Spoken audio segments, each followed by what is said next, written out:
Welcome to Spokane Homeless Coalition in the month of June. It is so beautiful outside. I'm excited for this month. And if this is your first time at the coalition, thank you for coming. And if this is your returning, thanks for coming back. It's always a pleasure to see everyone's smiling faces each and every month.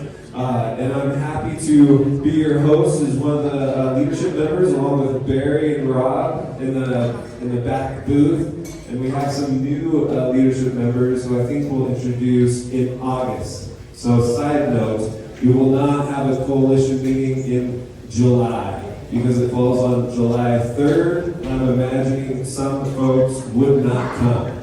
So we are just doing a service to y'all if you want to take that Thursday off. So again, thank you for being here. We got a packed agenda, and I'm excited to jump into it. But if you are new to the coalition, I like to start off each and every coalition with a reflection. So if you don't know anything about my background, I work for Providence Community Clinic. We are there in the corner of 2nd Brown. And we like to start off each month with each meeting, generally with a reflection. We kind of set the tone. Last month it was regarding Mother's Day. This month it's regarding Father's Day. Any fathers in the house? Yes. Okay. So I'm a father of 10 months now, and things are going great. My baby boy's name is Luca.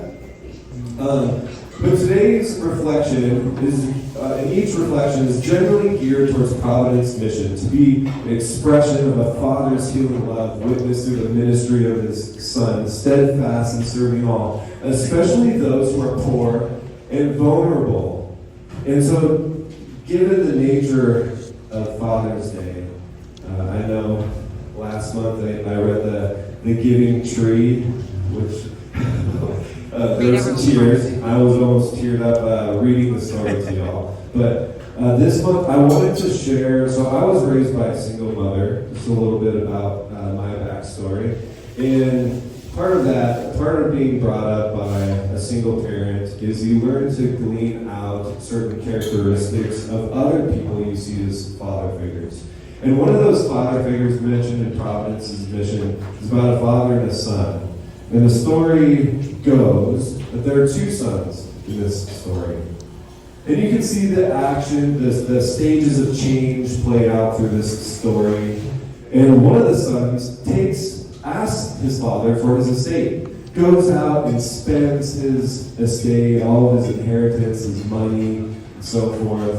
And that's the pre-contemplative stage, right? Not really caring what's going on, wildish living. And then you start contemplating, right? What have I done? I'm out here feeding pigs, probably feeding myself what I'm giving to the pigs. And then he starts preparing. What am I going to say to my father when I go back to him? And he says, I don't deserve to be called your son. And the story goes in the action part, he starts walking back to his father in this middle of this field. And I can't imagine the thoughts that are going through his head as he's making this journey back to his father. And what does his father do? He just runs to him, right in the middle of the field. He goes up to him, and his son goes, Father, I'm sorry, I spent everything that you gave me. And before he can even finish, his father stops him and says, Son, you were once lost, and now you're found. Welcome home. So that's one of the characteristics that I hope to glean out of stories of fatherhood. And so thank you again for taking time to think about the reflections. And if you're interested in the maintenance phase of change, read about his second son and what he does. Okay, so again, today we have a packed agenda. So I'm going to go ahead and invite our first panel discussion.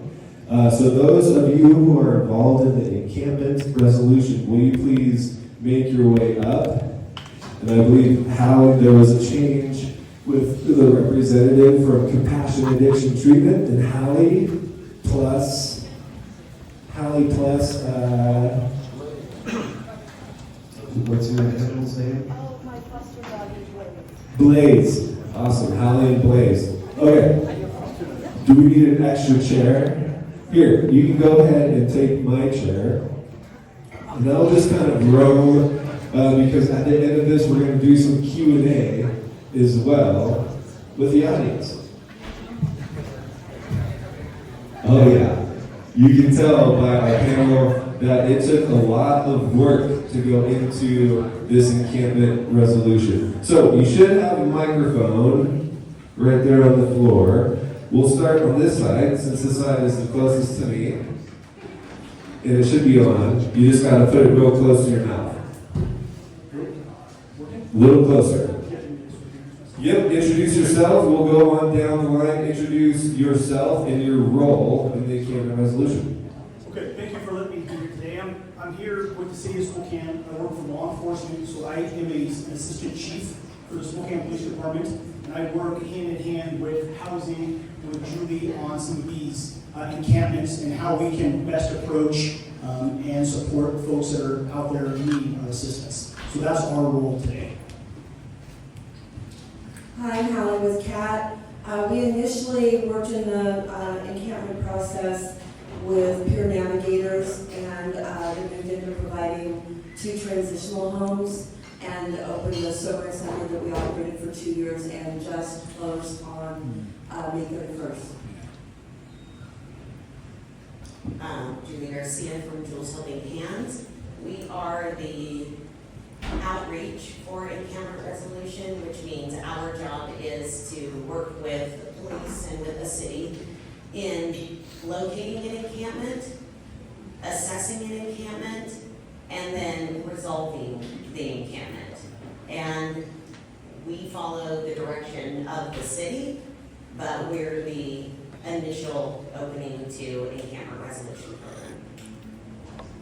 Hi everybody, I'm Ron Kinder, currently with the city, supporting what all of these folks do, and I would be remiss not to acknowledge that I started really with the rural ERP work in my prior role at Catholic Charities, getting the Catalyst project off the ground. So been around from the beginning, but now with the city.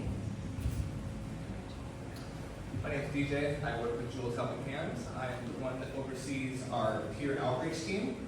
We are the ones who go out and do the initial assessments with folk and then submit the referrals.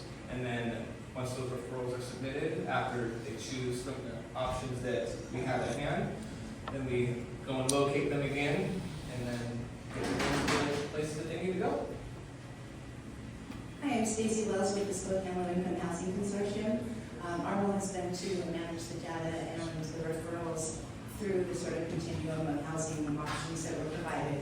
And then we also developed our own rapid rehousing project that we've been running for the HRB program and picked up another rapid rehousing component that another agency has started. So we have 36 rapid rehousing units during the course of the program that we're just now winding up.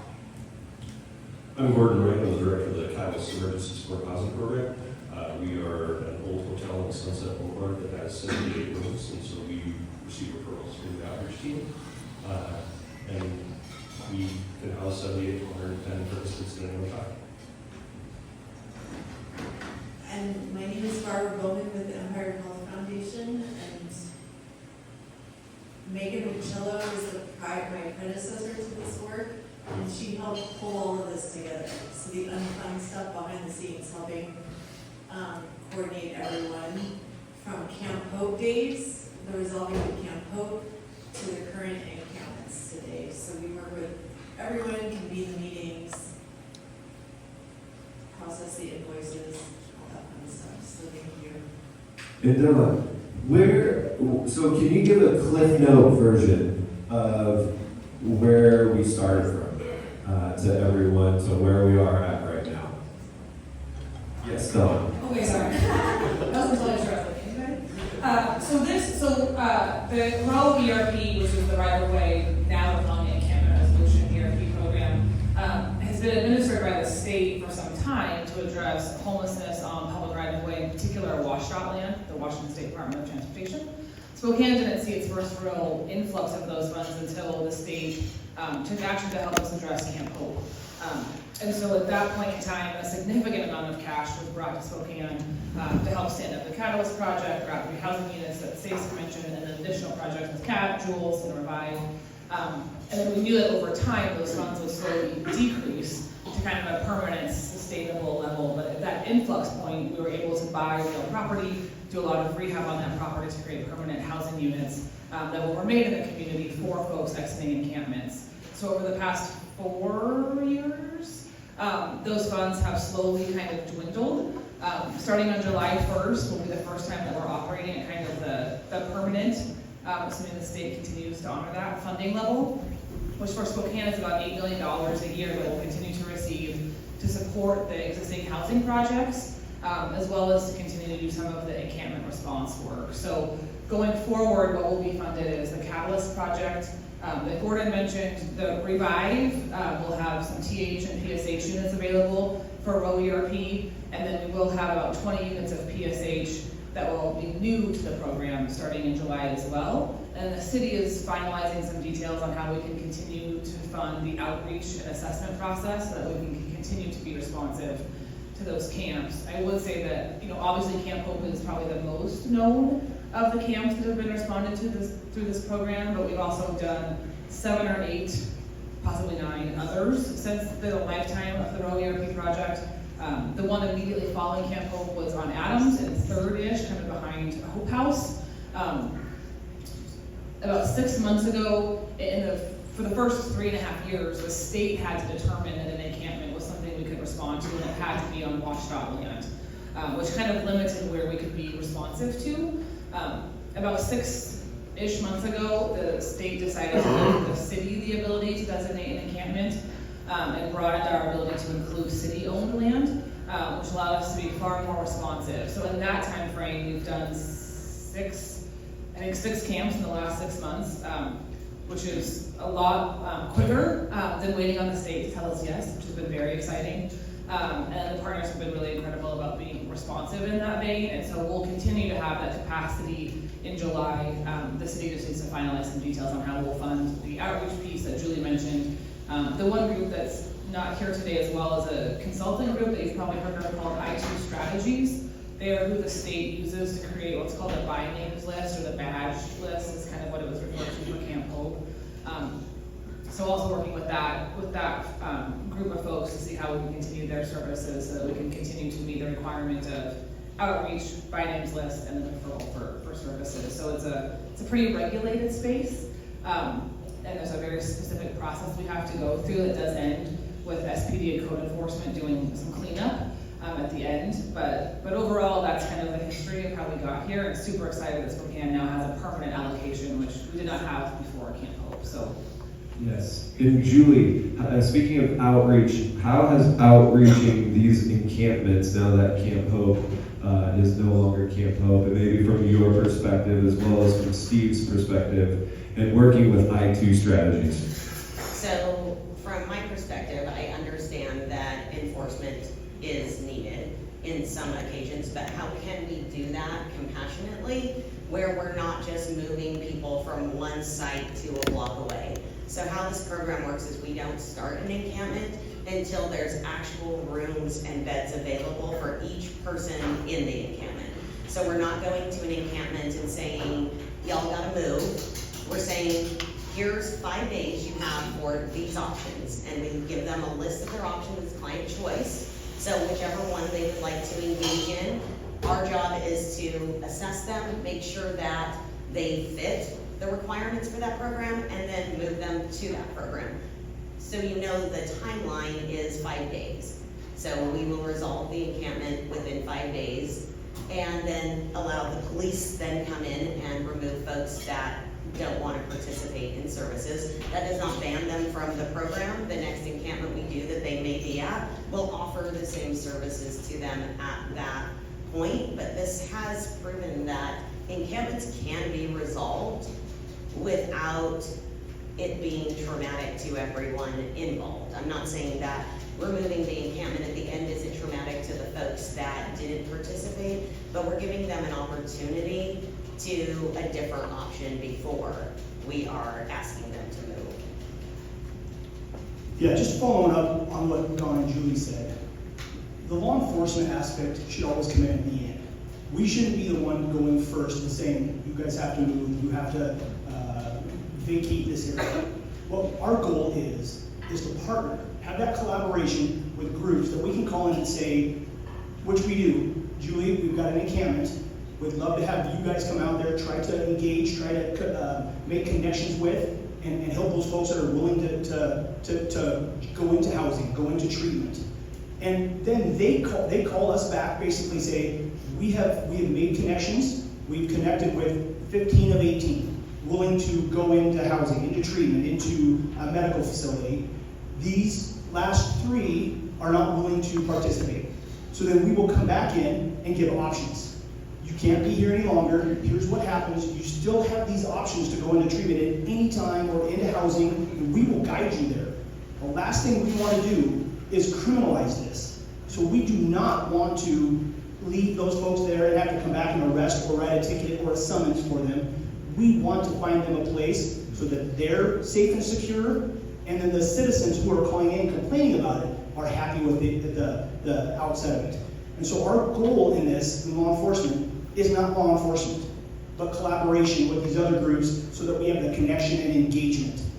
The last thing we want to do is enforcement. We want to assist and work with our partners so that we don't have these encampments and people don't feel like they have to live in those situations or don't have an option.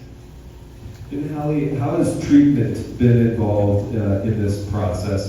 Are you part of, is the Compassionate Nation treatment part of the outreaching or part of the ends part as far as being housed? How is access open up for those on right of way?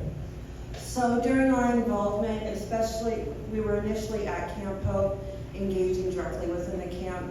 Since things have moved forward and evolved into what they are today, which is an incredible model in my opinion, in observing how folks are moving.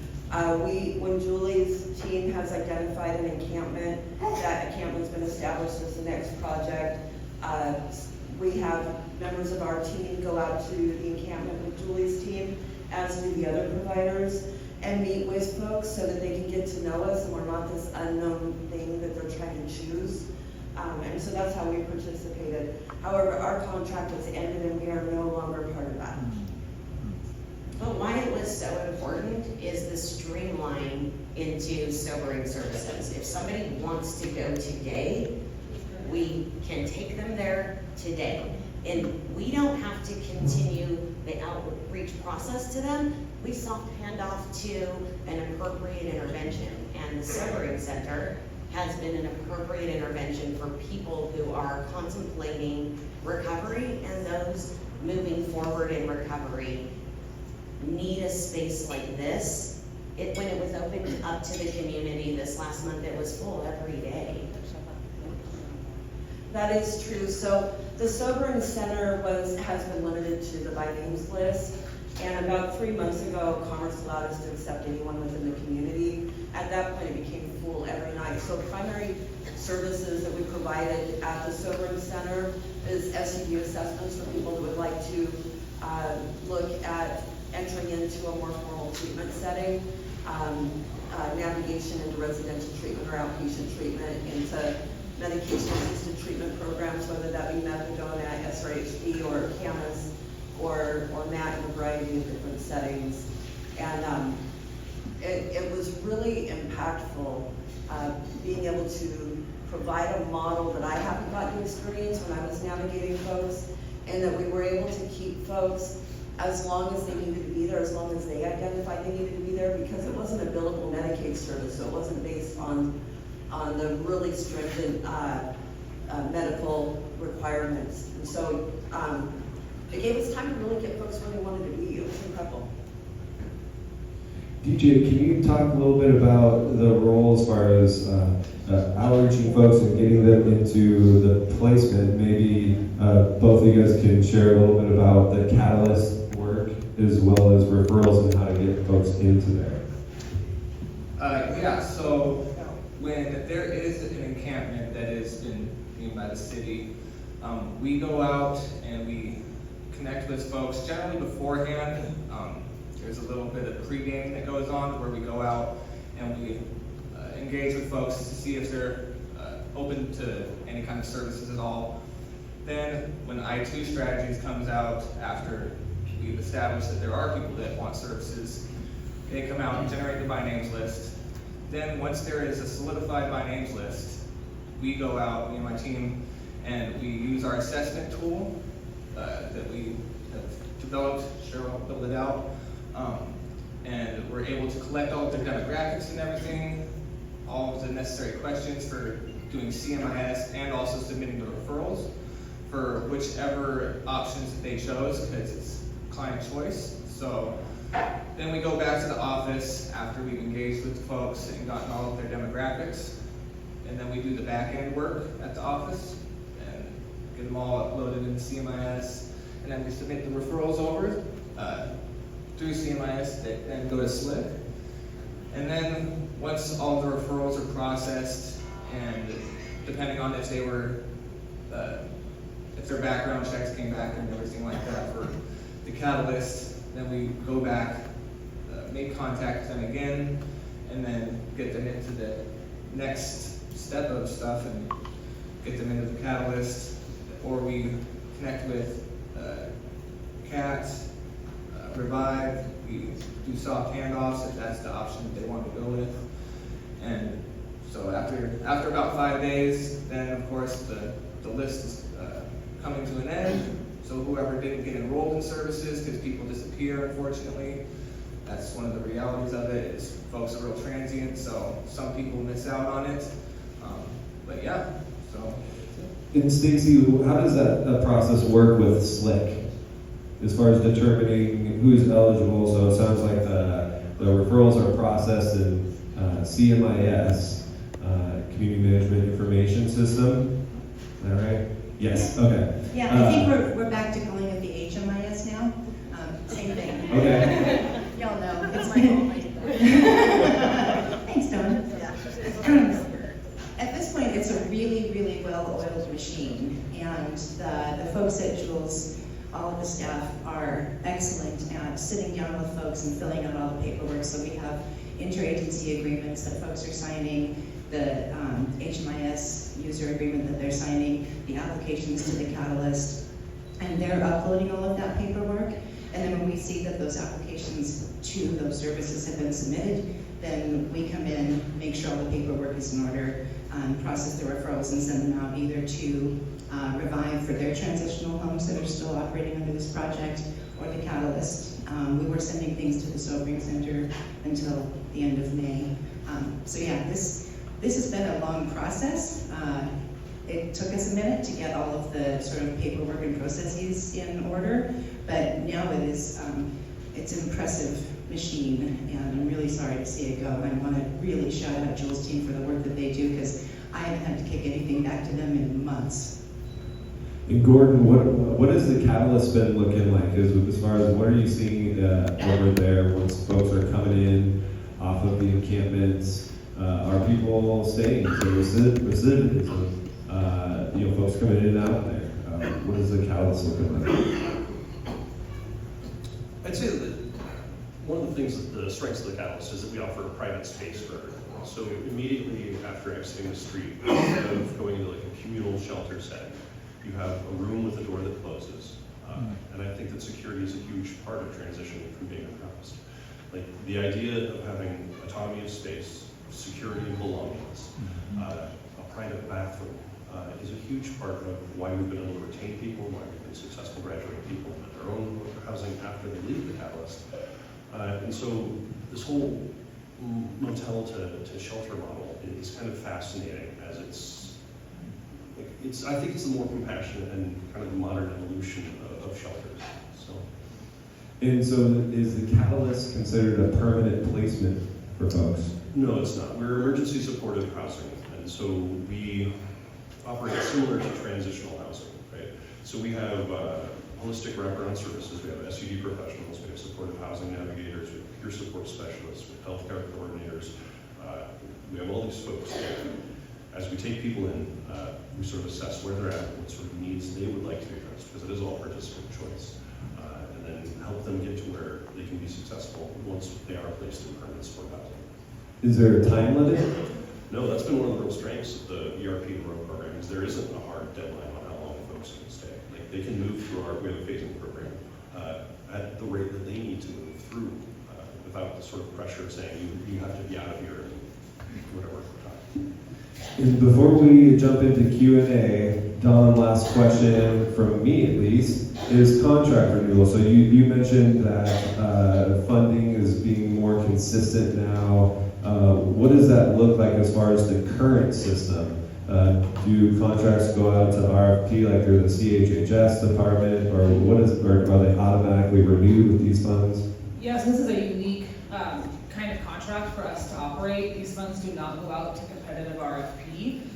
So one really amazing thing about the ERP fund, separate from what Morgan already mentioned, is these funds come from a different part of Commerce that does not typically fund our traditional homeless services. And thankfully the state has not figured out how to overregulate them yet. Please nobody share that detail. But it actually gives us some flexibility to do what we need to do to best serve people. So we have already told Commerce, actually maybe 10 months ago, who would be continuing. So we lost $5 million in this state budget year as planned, and we worked very closely with all the partners up here as well as Revive and I2 to determine which projects would be funded ongoing to kind of maximize the resources that we have in the community. So we will simply be providing contracts to Catalyst for their ongoing operations, to Revive for their TH and PSH units. And then we're bringing on, I mentioned earlier, 20 to 25 brand new PSH units. We were able to, this is gonna, I know it sounds kind of clunky, but one of the really amazing things we've been able to do with Rural ERP funds is a ton of capital work, and those funds are really hard to come by. And so we had a significant underspend in the last state fiscal year, and we were able to work with Commerce to use those funds in three really pivotal ways. One, to allow Revive to actually purchase PSH units that are now permanently affordable in the community with these funds. We were also able to do some renovations at Catalyst that were much, much needed in kind of a haunted, creepy part of an old hotel. And the other thing that we've been able to do is basically direct buy PSH units from Catholic charities that do not have to go through coordinated entry. That will be at their El Acero project, and those 20 to 25 units in permanency will be only for folks exiting encampments. And those agencies will receive those contracts in alignment with the state biennium budget to continue operating. That all being said, we'll continue to evaluate performance and effectiveness of those interventions and make pivots as needed if projects are not performing. And then certainly, like I mentioned, getting really intentional with city funds to ensure that outreach and assessment piece is maintained so that we don't lose our ability to respond to encampments. And I would say one critical thing is that Commerce told us we could not use the state money for outreach anymore, which is why that decision was made. Not because we didn't value or need the outreach in the process, but that was no longer an eligible intervention at the state level. So we'll fix that locally here soon, but yeah. And, okay, we have enough time for a couple questions. Do we have questions here? So in my experience working with people doing outreach, the Sobering Center was a huge part of where folks were navigated to. I'm wondering if there's any plan or discussion about reopening the Sobering Center. It was a place people wanted to go to. The staff are amazing. It was friendly. You know, a lot of people from the encampments wanted to go there and get off the streets. So I'm wondering if there is any even discussion about reopening it.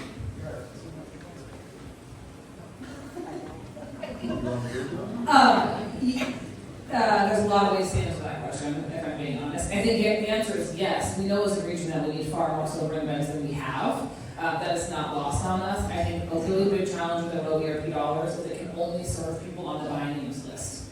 And when we had that restriction on us, the Sobering Center was not utilized in the way that we needed it to be, because it was the model was just not built to be that limited in the folks it can serve. So that's part of why tough decisions were made, and CAF has been an incredible partner in that. we agree with you that the service was well received, it was incredibly impactful, it was very much needed. But we also want to be able to fund it in a way that's open to the entire community and not limited just to the by names lists. If we're only making a list a month, it's pretty tough to adequately utilize the resource, and to have sobering centers that they're unfilled is not beneficial. So getting really intentional about funding it in a way that is more impactful. Question right here. Can I finish? Can I answer one little piece there first? So fully agree.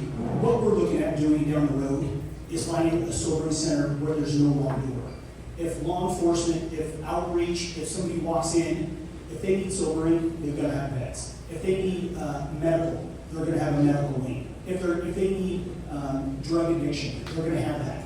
We want to find that place, the third place we call it, where we can take somebody and there's no wrong door. We can find the help where they need it, and then they can stay there and get help and go transition from different places. Ultimately, that is something that we talk about on the city, and we know how impactful that would be for our community. So that is something we're definitely working on.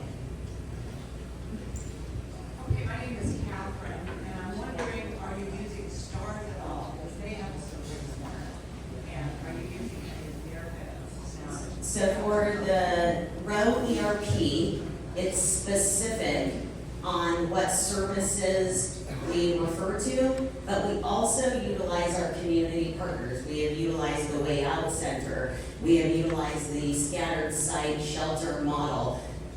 This is a client choice. So what the folks in the encampment would like, we have learned that if we navigate them to the services they believe are necessary, they stay in those services. And this isn't anything new that we've been doing for lots of years. The difference is you have all these service providers now who are sitting in their space and providing the service that they are good at.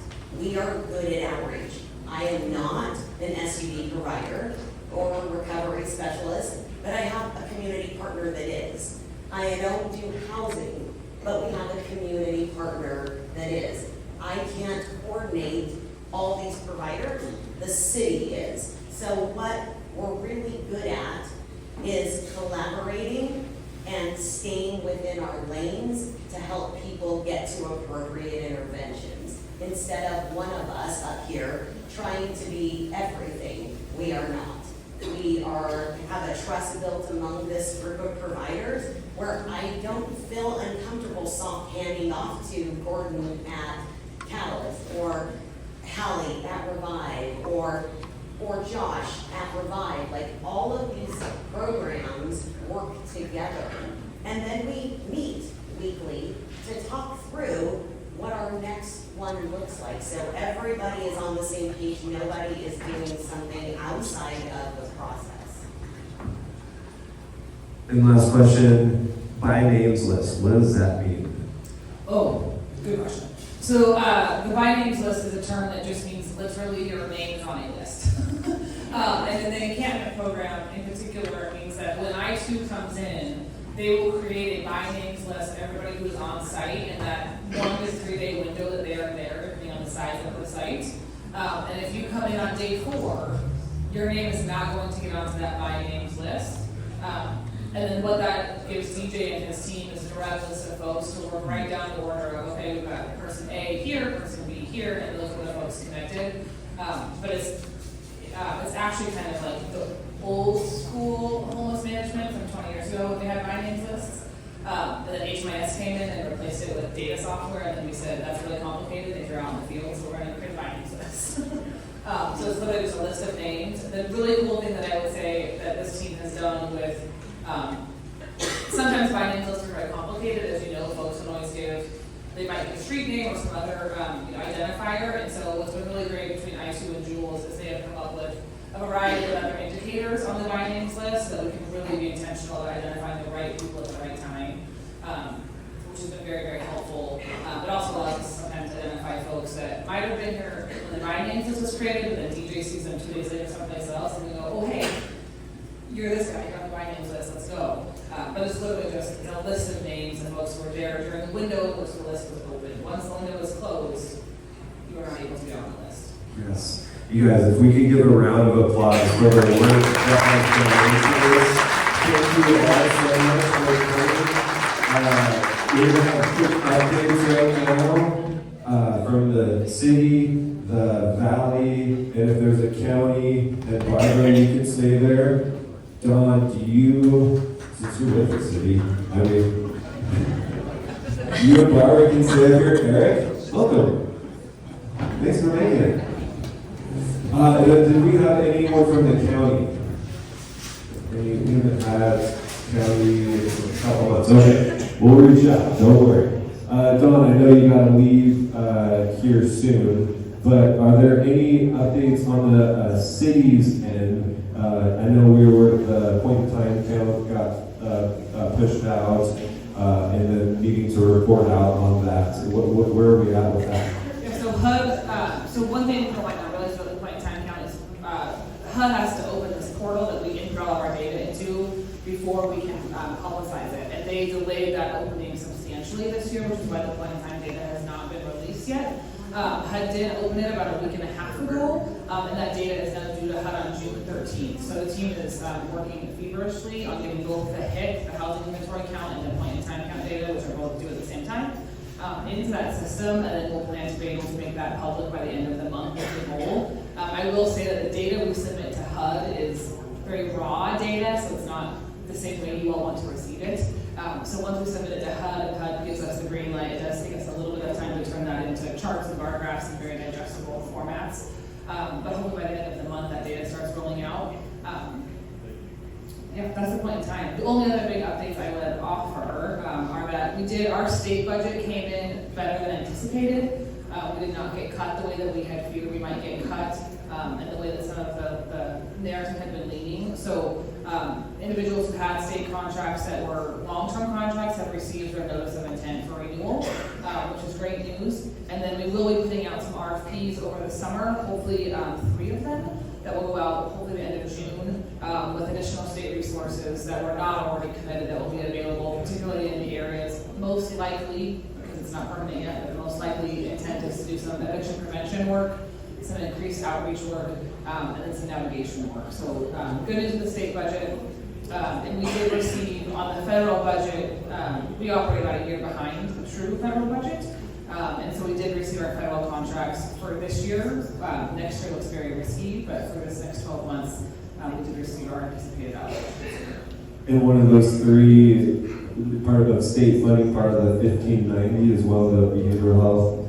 So that's a good question. So the 1590 capital RFP, which does acquisition, construction, rehab for new units, closed in May, and the Affordable Housing Committee is currently reviewing those applications. So those awards will be hopefully public soon. They have not finished yet. And then the services 1590 money, which is where most of you are probably most interested. Transparently, we are holding that for a minute until we have better clarity on the federal budget. The federal budget that will start in October and be under contract in about 10 months proposes a complete elimination of most of our federal funds, which would be a significant challenge for the region. And so we are trying to track that closely with our 1590 services money so that we have the ability to respond into a crisis. We will not do that in perpetuity, but trying to get a little bit closer now that the federal budget has passed the House to see what happens in the Senate before we start making RFPs around 1590 so that we can backfill where needed and if needed. And that's been a thing we've been talking through. It's not ideal by any stretch, but also trying to acknowledge that if we lose all of our federal funding and have no reserve, we have a very large uphill battle. So the 1590 services RFP should still come out this summer, but trying to get our head around what it's going to look like long term before we commit to things we can't maintain. Thank you so much, Dawn, for your time and being here. Eric, Valley. Yeah, sure. Thanks. Hi, everyone. Eric Robinson, Housing and Homeless Coordinator for the city of Spokane Valley, just to the east, in case some of you aren't familiar with that's at. We're the 8th largest, 9th largest city in the state. You feel so far away, but yet so close, just like the Valley. All right, thanks. So things are different there in terms of what's available and what we can offer. We're a much smaller city, obviously, but for most Sources of funding, we are part of the county consortium, so that includes everyone around the city of Spokane essentially. So Deer Park, Airway Heights, Medical Lake, and the city of Spokane Valley, to name a few. We all pool our various monies together, and those are distributed through the county. The city of Spokane Valley has a few small pots of money that it does administer itself. One of those, 1590 was mentioned earlier. What we administer is called $1406, and these are named after, I believe, House bills that made it legal for cities to use certain taxing mechanisms to raise money. So that's where these funny numbers come from. But so we collect these $1406. And so we only get about $200,000 a year, but we have about $1.5 million for 1.2 million saved up. So we're currently discussing RFPs potentially to see how we'd like to use that money. The city recently awarded about 1.3 acres of land through an RFP process to Habitat for Humanity to build about 24 homeownership units. So there are things that are going on in the valley. There's also opportunities that haven't necessarily been fully explored. For example, our code does allow for safe parking in the city of Spokane Valley. As far as I know, it's the only code around that does allow for that. Now, in terms of finding a location and operator, those are separate questions, but that's an opportunity in the valley that doesn't exist other places that I'm having trouble finding people who might be interested in trying to make that happen. So there are opportunities out there, but at the end of the day, the people we find in the city of Spokane Valley who might be experiencing homelessness on DOT property didn't have things like the Catalyst and Sobering Center available to them. Those ERP dollars don't come outside the city of Spokane. So there are a lot fewer resources, unfortunately, out there. Last thing I'd say is that if any entity works outside the city of Spokane, that within the county and that includes the valley, please connect with us. Every week, same time, same day of the week after this meeting, so a week from now, we have our GDSA and Vader Valley Service Network meeting, Support Network meeting. And that's at Opportunity Presbyterian Church on Pine. So same time, same day of the week. And we have a couple dozen service providers that serve in the valley specifically show up to that meeting. We also have an outreach team that's led by Gretchen, right there. Raise your hand, Gretchen, yay. From Frontier Behavioral Health, we contract with them. If your outreach teams are working in the valley, we need you to be coordinating with us. We know that you are working with people that we're also working with. And if we're not coordinating, we are doing a disservice to those people and we are wasting dollars and time. So please, please, please connect with us if you are working with the city of Spokane Valley. That's what I got. Thank you, Eric, so much. And Barbara, we'll just hold on. Eric, you can meet the stage. All right, so I'll go ahead and invite our homeless economics panel up. So come on up. If you are part of that panel, we have Smith Barbary Providence with us, as well as Empire Health Foundation. So thank you guys for taking time to spend with us.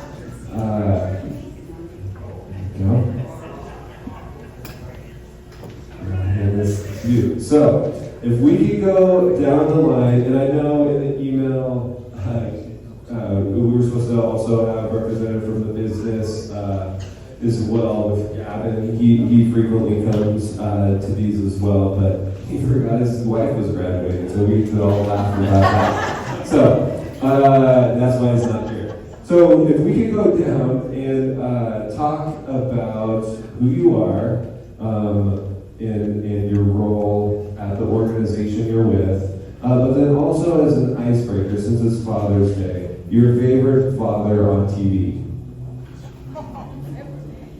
Oh, sure, I have to be first, I actually have to think fast. I'm Larry Eshoo. I'm the executive director with the Smith Barbary Progressive Fund. And my favorite father on TV? Oh boy. Is it bad that I say that I don't watch TV? No, I mean, yeah, you can pass. I have to pass. Good morning, everyone. I'm Colleen Fox. I serve as the Chief Philanthropy Officer for Providence here in the Inland Northwest. So we're the fundraising arm for Providence ministries throughout Spokane and Stevens counties. And I'm glad Larry went first. And I don't think this is probably my all-time favorite, but I'm currently watching Shrinking, and I love the dad on that show. And my name is Christina Camposi-Sherry, and I serve as the manager of community benefit for Providence. It's also called Community Health Investments.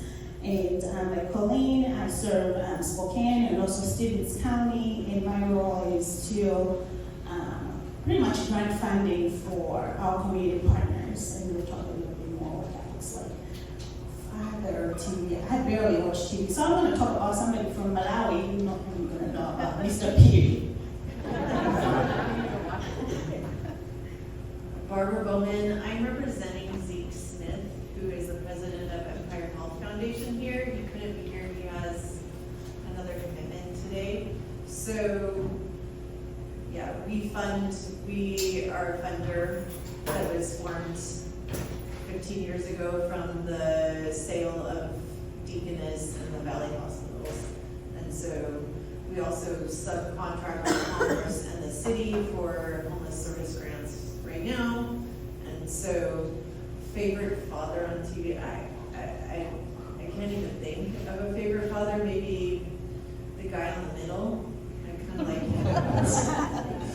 No Full House or Boy Meets World references, man. Okay, so what is, anyone can grab this question. What is a foundation? Like, how do foundation dollars work as far as assisting community-based organizations?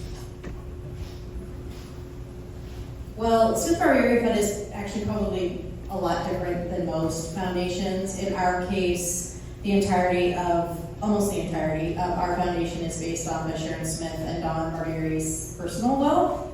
We do have a small amount of donations that come through from individual donors, but in our case it's from them. And we give our grants to small, especially startup nonprofits who are supporting vulnerable communities. But our model, like I said, is a little bit different than probably most because ours are from 2 trustees. Yeah, and how does that differ then from like the healthcare system? Yeah, absolutely. So like I said, our foundation supports 6 Providence hospitals in Spokane and Stevens County, and then associated clinics and programs like the community clinic. And we don't have 2 large benefactors. And so we really work primarily with individuals, corporations, and foundations within our community. We also do some government work, but almost 90% of our donations come from patients and community members who've had some sort of experience and really want to give back to the community. And our job is to work with them to talk about how they can use their philanthropic interests to make a difference on healthcare in our region. Yeah, Christina, how does the community benefit and health investment, how does that differ from foundation? Yeah, so most of the times I get emails that are supposed to go to Colleen and versa versa. So the community benefit money actually just comes from the hospital itself, and the goal of community benefit, we are mandated by the federal government that we actually contribute or provide funds that are literally meant for community benefit, and for us we determine that through the community health needs assessment. So we do that every 3 years. Maybe some of you have been part of that. In Spokane, it's been wonderful where we've collaborated with the health district. Multi-Care has to go through that same process, so they've come along as well. And Empire Health Foundation, I think they will send somebody once in a while as well. And going into 2027, Chaz is going to be part of that process. And after we survey the community, and you can imagine the needs that come out every year, they're the things you already can guess: homelessness, housing instability, and then you have mental health, including substance use or misuse, and then access to care also is always one of the top, the top 3 lists. So from there, we actually are able to say, okay, these are the needs that the community we've identified through the needs assessment, and that's how we kind of put an RFP out there, request for proposals. And there are a few faces in here that I see that we've partnered in the past where they've applied for a grant, and that's over a 1-year period.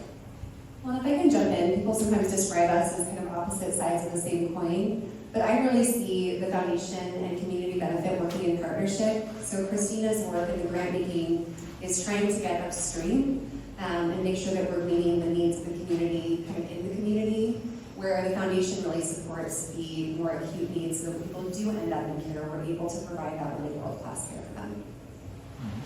In some, one of the questions, we sent out to the coalition members here was in regards to your board leaders, right? What is your board leaders' view on the state of homelessness in our community, and do those perspectives drive kind of a coordinated funding response to what's happening in Spokane?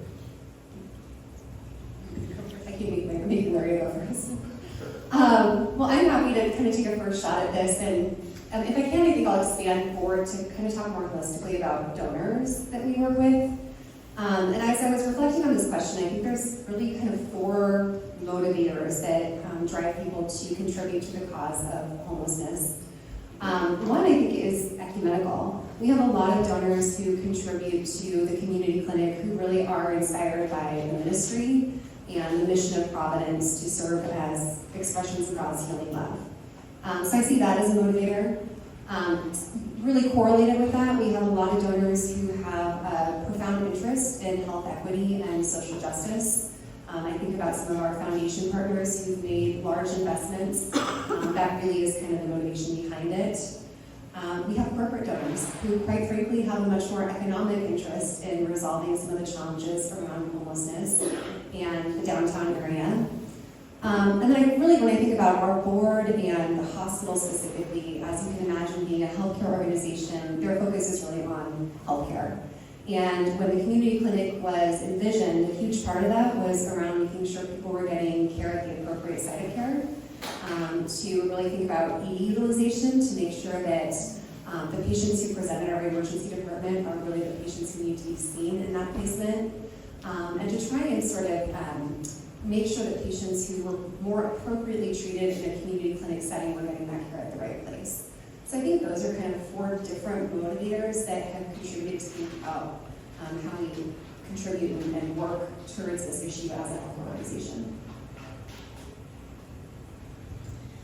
And all of our efforts are absolutely drawn off of Sharon and Don's progressive values and what they believe in and supporting vulnerable communities. Homelessness has been a large concern for the foundation, actually going back into the 80s when Don Barbieri was the largest HUD housing developer in this region at the time.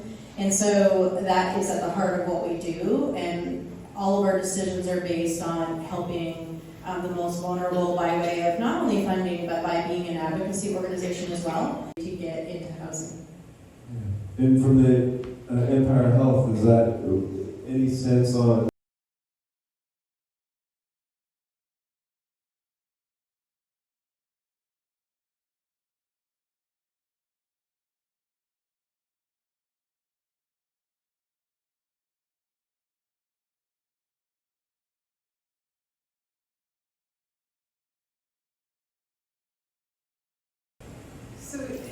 So the foundation has had a commitment to homelessness, including the president, Seek, who they have personal connections, they have family members, so a lot of the board is invested in homeless services.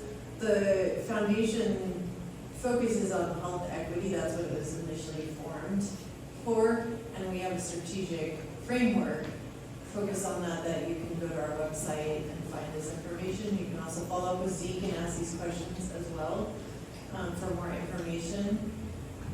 But largely, where we're at is looking to how we're moving towards how do we pull nonprofits together to work collaboratively in response to changes in public funding dollars that largely fund homelessness out there. So how do we pull everyone together in response? Because even if we pulled our foundation dollars in Eastern Washington together right now, we would not be able to fill the cut, like if all funds were eliminated from the federal government, we would not be able to fill that gap with foundation money right now, private funds. But, so we're looking at how do we now move to build community and collective partnership together, and that's where the board is focused. Yeah.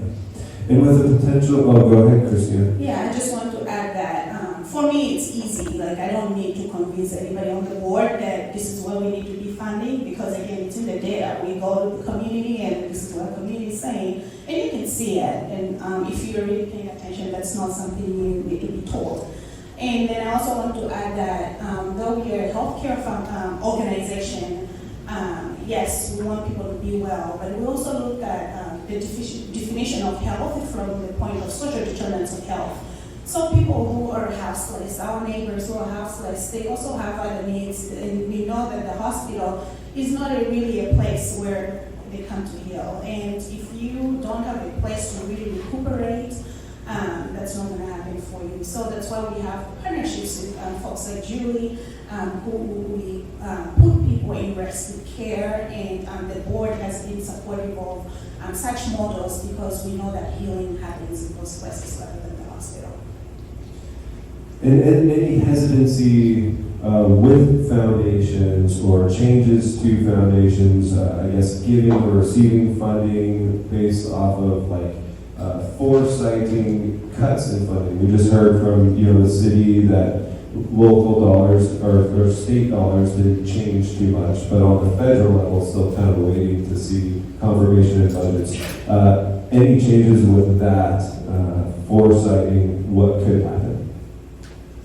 Well, I'll jump on this because Sharon and Donna and I started talking about this many, many months ago. I saw Marcus here earlier. I started bugging him. He's still here, but I started bugging him a few months ago about this topic. We're very, very concerned. We, as a foundation, are going to be looking at who is being most impacted by federal cuts. We don't have an answer for what we're going to do yet. We're definitely one of the smallest funders, if not the smallest funder in the region, and so the impact we can make is not substantially large in terms of dollars. So we'll be looking at where those federal cuts are and how can the dollars that we have make the biggest impact. But I think, as I mentioned earlier, we're an advocacy organization, and I think as we see that there is such change happening in our country, that we will be calling upon philanthropy to start thinking about funding in different ways. We all, as funders, we kind of have our ways of doing things, and all of us are going to need to look at it differently in terms of giving differently, coming together differently, hopefully going into more trust-based philanthropy and listening more to organizations on what you need and how we can fill that gap in unique and different ways. Thank you. I feel like as a philanthropist, I usually get to be the happy person, but to be candid, I think for us, there's kind of two really concerning trends. Number one is just the financial challenges facing healthcare, which anyone who's been paying attention knows. With the rising labor costs and inflation, coupled with the fact that government and commercial insurers aren't keeping up with the cost of care, we're probably in the most dire financial position we've ever been as a healthcare industry. And that's before what we understand the cuts to Medicaid will look like. Here in the Northwest, 60 to 65% of all patients are on Medicaid. So it's a very, very concerning situation to be in. At the same time, from a funding perspective, what we're seeing is nonprofits across the country who have depended on government dollars are now turning to private funders for support. So the competition for private funding has never been more competitive. And I think that really speaks to what you've heard everyone here say, that this is going to have to be a collaborative response to how we meet the needs of our community. We can't afford to compete, we're going to have to collaborate and do things more efficiently and smarter. So for community benefit, unfortunately, I have bad news. Just literally yesterday, and I emailed you about it, but we just got an email to say we have to pause all our giving. So for 2025, we are trying to assess and figure out how we still going to collaborate with our partners, because that the cutting, the government cuts is really impacting us, and the big cuts in kind of how much we get reimbursed for Medicaid and Medicare, and as Colleen is saying, and we're not getting enough from even commercial payers. So we are in the process of trying to figure out how the need is great, and most of you are already impacted by that. And for an organization that we've been collaborating with for those funds to also be facing the same financial instabilities, it's truly concerning. So again, just what Colleen said, that says about collaborating really from the funding perspective will mean a lot for this community. I think we already said it, but just I'll add to the Google group listserv information on our foundation, so you can get more information there, and you can reach out to Zeke Smith for more, if you have any questions about the approach of the foundation. But largely, pulling nonprofits together to fund differently, be creative in this season because we have to. It demands it. And a couple questions from our audience. Now one, oh, we got two. I don't know which one was first, but I'll rush over there. My name is Katie and I work for Independent Travel Training for Social Mobility Services. And this is really a bad joke, but why don't we create a digital currency? Like Trump.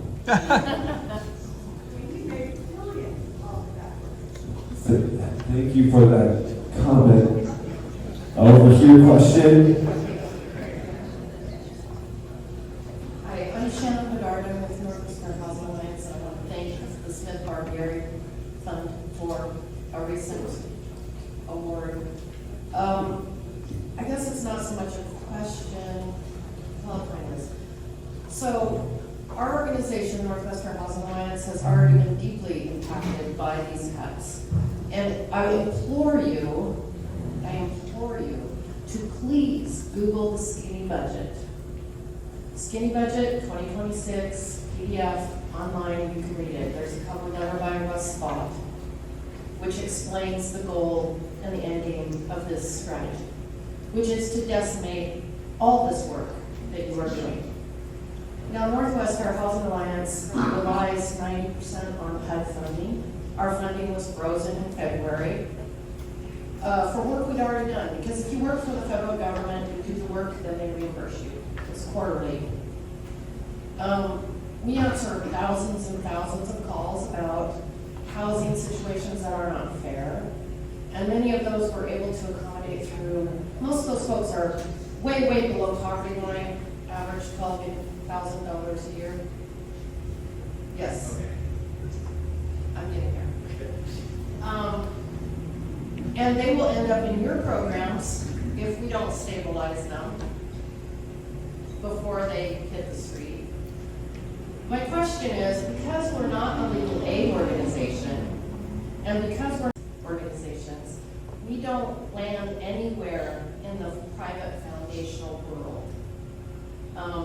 So my question is, I guess, or maybe it's a suggestion, is to, as you shape these next approaches, is to think about those in-between areas, because we have applied for at least 6 to 8 private donations, either in the legal aid world or in the social service world, and we don't hit anywhere. We've been around 30 years, and I just implore you to do that. I guess that's just a suggestion more than a question. Thank you. Thank you. Yes. Questions over here? Last 2 questions. Hello, I'm Elijah. I was wondering if there's you guys is there a area of age groups you help, or would you guys help young adults too?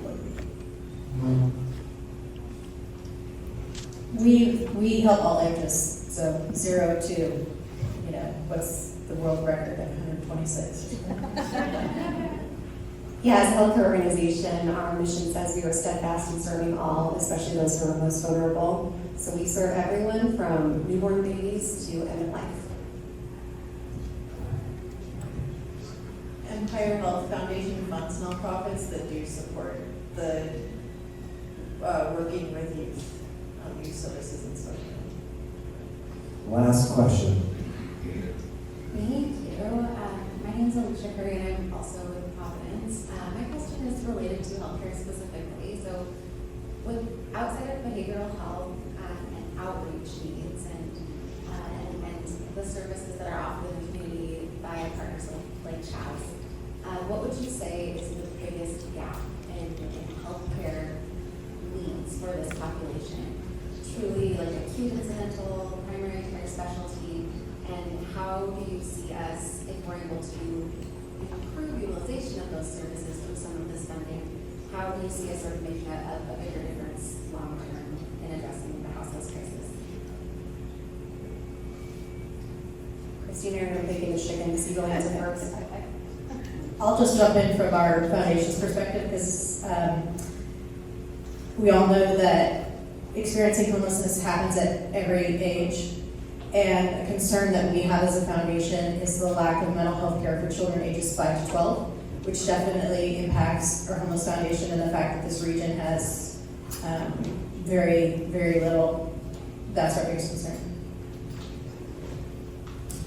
I think along the same lines of services and mental health services and recovery services. And I think also coming from Malawi, coming into the United States, it's quite interesting for what outside America is seen as the place to be, and then you come here, oh my goodness, they have it backwards. Anyways, but I think there needs to be healing for people, and so if we can seriously figure out this crisis in figuring out how do we get people to places where they heal and stabilize mental health, and there's so much happening where even politically right now we're talking even about funding. Those are even like issues that would escalate people's mental health status. So I think if we can figure out healing services within mental health, substance use, and misuse, I think we'll have long-term, I think, needs for people.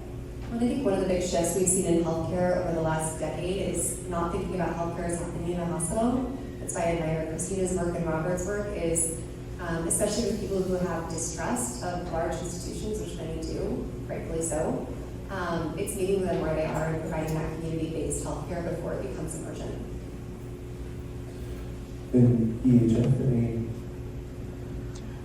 And the work we're contracting with and the work we're funding right now does support behavioral health services at this point, and largely the work of, say, the Encampment Resolution Project is contributing in its way to improving health of people who are on the streets. And so we're looking at ways. Awesome. Well, I want to be, again, we went a little over today, but thank you guys so much. Barry, you do have an announcement. Free Narcan on the table. And then there was a group that wanted to meet about the ordinance related to no camping after this session. They will meet in this back corner here. If you have questions regarding the recent ordinance, City Council reviewed this past Monday, there'll be a Q&A session happening in this back corner. So thank you, everyone, and don't forget, we will not be here in July, and I will see you in August.